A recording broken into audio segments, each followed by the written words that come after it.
I am not a blogger or a vlogger.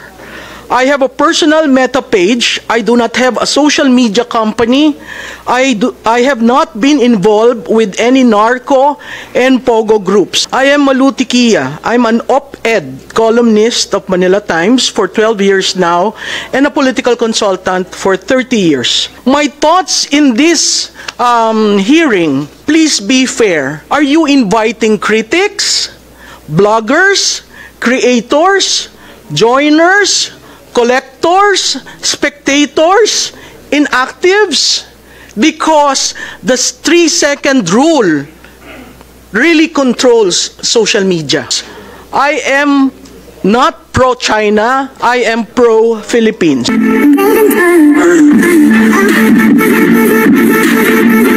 So, can we ask muna yung mga yon before we proceed with our interpellation? Please?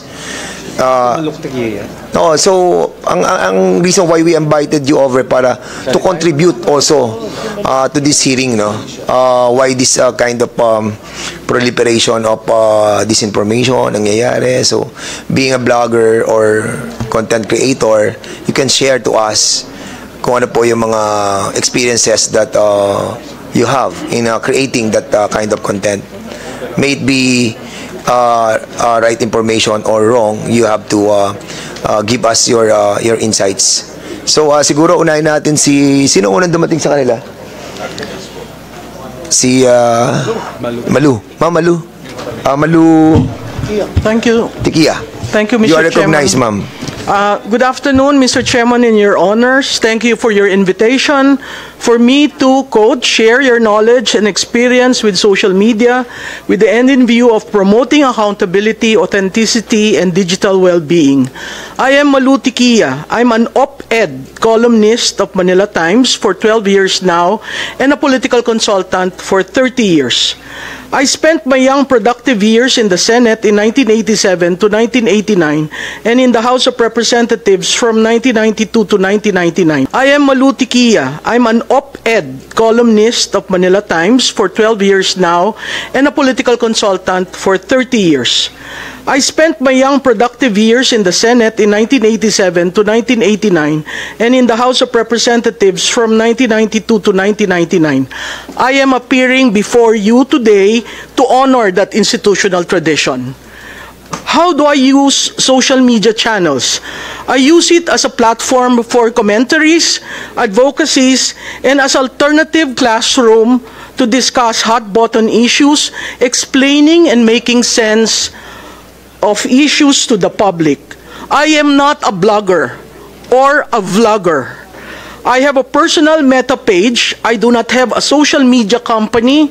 I have not been involved with any narco and pogo groups. I am not pro-China. I am pro-Philippines. Having said that, allow me to state for the record that despite not being in a public office, I too am fair game. I have been bashed, bullied, accused of so many things, but when it comes to factual matters, malicious attacks, I choose my legal rights.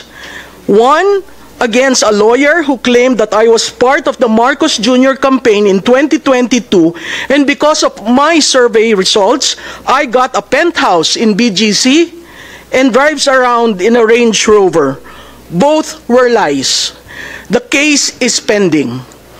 Then, a private group in Meta chose to put out in public a photo of so-called DDS Coral with me on the center with a pig snout.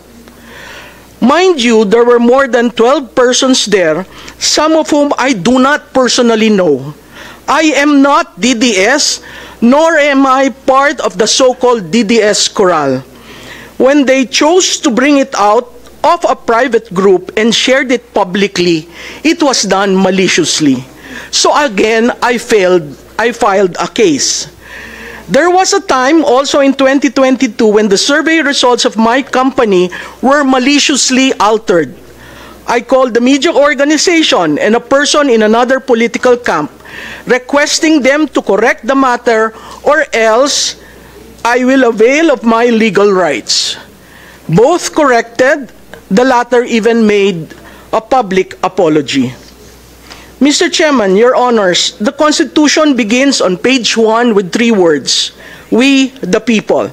And Article 3, Section 4 refers to the Bill of Rights, specifically freedom of speech, freedom of expression or of the press, and freedom of assembly are the bedrocks of democracy.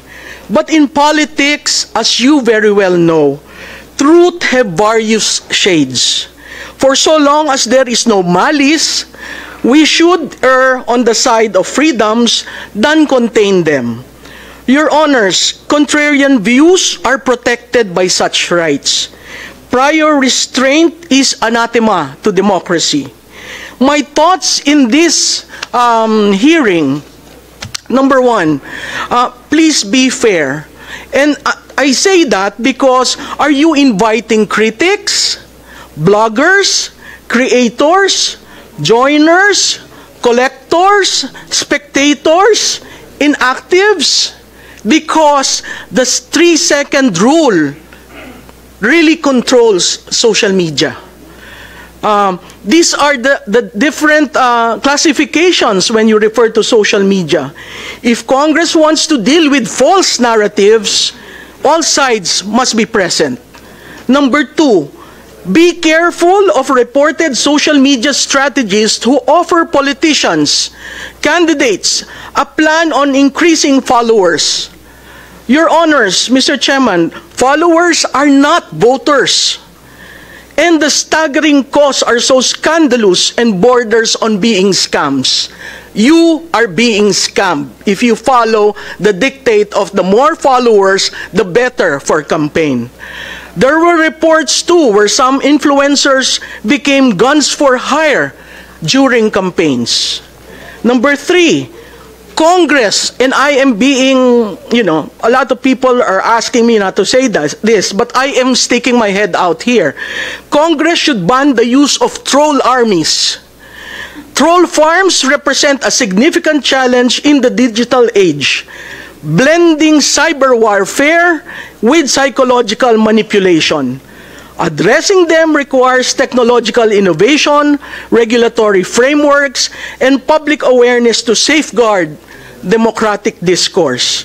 I am happy to note that these committees started with the pioneering work of Dr. Jonathan Ong and Dr. Jason Cabañez, entitled Architects of Network Disinformation. Number 4, near January 20, 2025, the inaugural of the U.S. President, Meta ended fact-checking and replaced it with community notes, which X was an early adopter of. This is an evolving matter that we need to consistently be aware of, as well as AI and deepfakes. Congress should study what has been done in various countries that have implemented measures to ban or regulate the use of troll farms and coordinated inauthentic behavior, especially during campaigns and elections. I am referring to some 11 countries here for you to consider. As far as EU is concerned, they came up with the Digital Services Act and the Code of Practice on Disinformation. The US has Honest Ads Act. Germany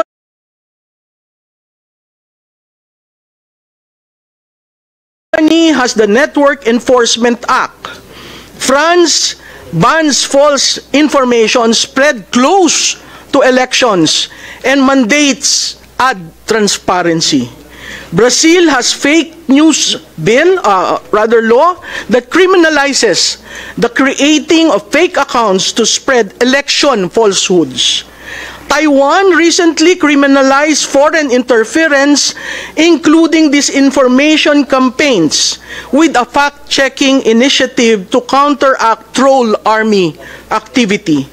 Canada has Elections Modernization Act that prohibits foreign interference and mandates ad transparency.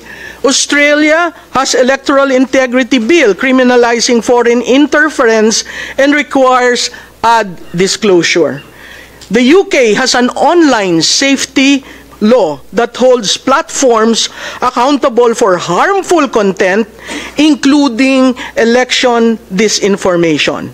South Korea criminalizes spreading false information during campaigns. And Singapore, which was mentioned a while ago, allows government correction and removal of falsehoods. The 3-second rule is the controlling law in social media. And because of that, legislation has to be circumscribed and made quickly, so that for the 2025 elections, we remove the disinformation effect of the troll farms. Thank you, Mr. Chairman, and your honors.